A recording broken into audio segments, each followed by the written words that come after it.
Hello Youngistan, जिनकी आंखों में सपना है एक सुनहरे भविष्य का। कैसा लगा पिछला वीडियो आपको? Thank you very much. आप लोगों ने हाथों हाथ लिए मेरे वीडियोस, जिसमें मैंने बताया था कि इस उपमहाद्वीप में कैसे एक होमो सैपियन स्थायी ग्रामीण बस्तियां बसाने लग गया था। अब very interesting story, but story का क्लाइमेक्स तो भी बाकी है। That is Indus valley civilization, Sindhu घाटी सभ्यता। नामकरण के बारे में बहुत दिक्कतें हैं, बाद में चर्चा करेंगे आपसे, लेकिन वस्तुतः इसका सबसे प्रासंगिक नाम हड़प्पा सभ्यता है।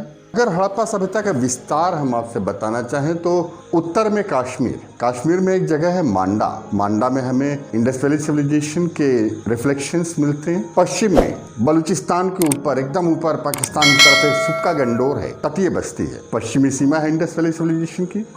दक्षिण में नर्मदा के नीचे दायमाबाद एक जगह है, एक सीमा वो है, और पूरब में आलमगीरपुर। एक त्रिकोण के आकार में ये सभ्यता जिस समय वजूद में आई इन 1924, दैट वाज अ सरप्राइज कि विश्व में जब लोगों ने कहीं एक आध मोहल्ले बनाए थे पकी हुई ईंटों के, तब यहाँ एक बड़े क्षेत्रफल में एक जैसी ईंटें, एक जैसी नगर योजना, एक जैसी अर्थव्यवस्था जैसे एकदम से उभर करके सामने आई हो। बड़ा आश्चर्यजनक है कैसे हुआ होगा ये। आज मैं आपसे चर्चा करूंगा कैसे इंडस वैली सिविलाइजेशन की खोज हुई, क्या उसके फीचर्स थे। So it was Charles Masson and the year was 1826। 1826 की दो और खास बातें हैं। एक यांडबू संधि हुई है बर्मा के साथ, हम बाद में बात करेंगे आपसे। सेकंड, बैरकपुर विद्रोह खत्म हुआ, और तीसरा Fatehpur district was founded. Okay fine, then it was 1826। Charles Masson ने पहली बार उल्लेख किया कि ये जो कराची और लाहौर के बीच के जोन है, यहाँ पर दो बहुत पुराने नगर हैं। वे कर्निंघम थे जो पहली बार इन नगरों में घुसे, मुहरें पाई, लेकिन मुहरों का कोई वास्तविक अर्थ नहीं बताया गया, बल्कि इसी बीच में रेलवे लाइन का निर्माण शुरू हुआ और हड़प्पा से ईंटें निकाल करके कराची और लाहौर के बीच में रेलवे लाइन में रोड़ियों की तरह इस्तेमाल की गई। It was 1921 while a engineer came there for the inspection.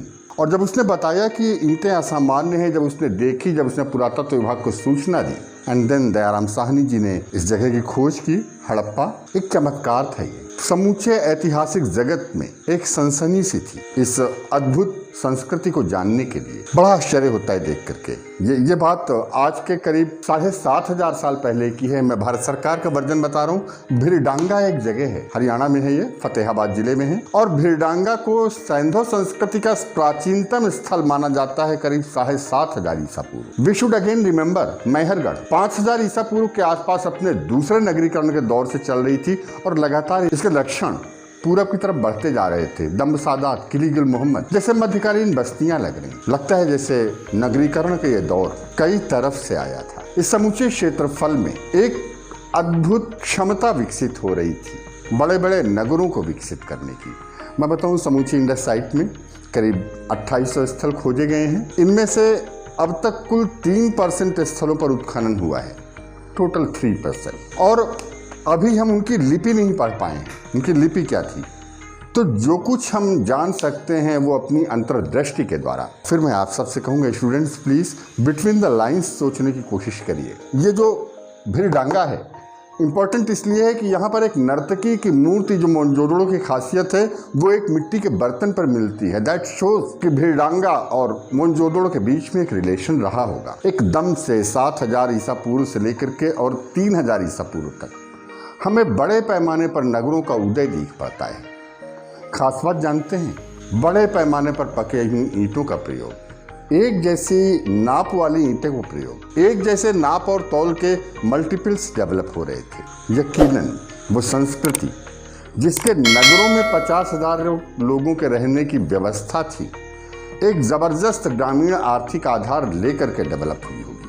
हम ताम्रपाषाणकालीन बस्तियों की बात कर रहे थे जो इसी समय खेती कर रही थी, और हम इमेजिन कर सकते हैं कि सिंधु घाटी सभ्यता के नगरों को बनाने के लिए जब 5,000 मजदूरों को नियोजित किया गया रहा होगा, तब विधिवत उनकी भाषा उन गणितीय गणनाओं को करने के लिए सक्षम रही होगी, उन योजनाओं को बनाने के लिए सक्षम रही होगी। इंडस वैली सिविलाइजेशन के दौर मैंने बताया 7,000 ईसा पूर्व से लेकर के और 2,000 ईसा पूर्व तक चलता है। जिनको नगर कहा गया है ना, सिंधु घाटी सभ्यता के नगर, बड़ा रोचक है देखना। मैंने आपसे पिछले वीडियो में बताया था कि एक सर्वोच्चता का भाव समूहों के भीतर विकसित हो रहा था।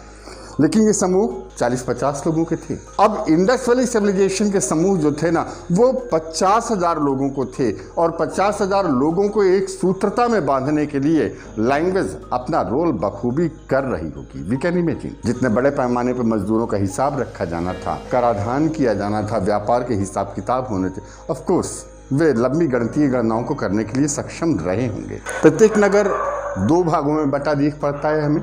सामान्य तौर पर नगर सभी नदियों के किनारे हैं, एक बड़ा टीला और एक छोटा टीला।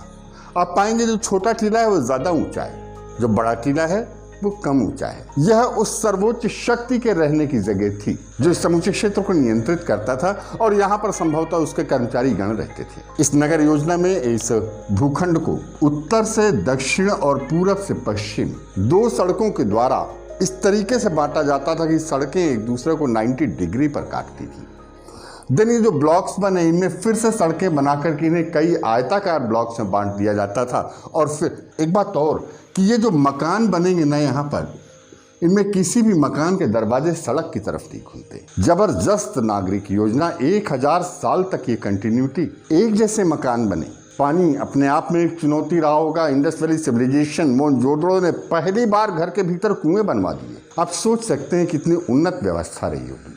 50,000 लोगों के रहन सहन के लिए समूची व्यवस्थाएं करने वाला एक केंद्रीय शक्ति रही होगी। मकान एक निश्चित योजना के अनुसार ही बनते थे। और आज आप देखेंगे धौलावीरा, मोहनजोदड़ो, ये जो आपको निर्जन सी दीवारें दिख पड़ती है ना, इन दीवारों में कभी कंधे छिलने वाली भीड़ होती रही होगी। क्यों?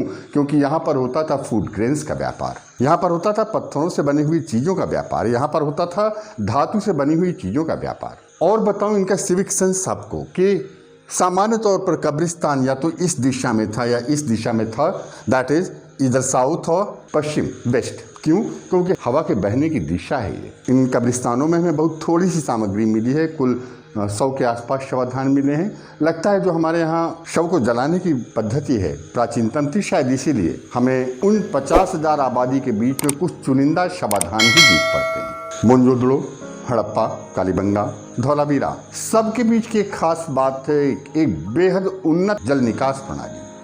हर घर के भीतर टॉयलेट्स हैं, वॉशरूम्स हैं, नालियां हैं, बाहर आकर के मुख्य नाली से मिलती है, नालियों की नियमित समय पर सफाई होती है और नालियां पानी शहर के बाहर निकालती हैं नदी की तरफ। लेकिन उसके पहले उस जल का एक्सट्रैक्शन होता है, उससे जो सस्पेंडेड पार्टिकल्स हैं वो बाहर निकाले जाते हैं। इस वैभवशाली सभ्यता के अन्य पक्षों के बारे में हम अगले एपिसोड में जानकारी लेंगे। लेकिन आज फिर मैं आपको याद दिलाऊं कि वह एक रूपता जो इस समूचे क्षेत्र में थी, एक रूपता धार्मिक विश्वासों की थी, एक रूपता आर्थिक विश्वासों की थी, एक रूपता राजनीतिक विश्वासों की थी, वह एक रूपता समकालीन विश्व का एक आश्चर्य है। नवपाषाणकालीन मानव समूचे उपमहाद्वीप में स्थायी बस्तियां बसा रहा था और उन्हीं स्थायी बस्तियों के अतिरिक्त उत्पादन के बल पर अब भारतीय उपमहाद्वीप में एक नई क्रांति हुई थी, that is Indus valley civilization. मैं आपको बताऊं, ये जो नगर नियोजन पद्धति है इसे ग्रिड पैटर्न के नाम से जानते हैं,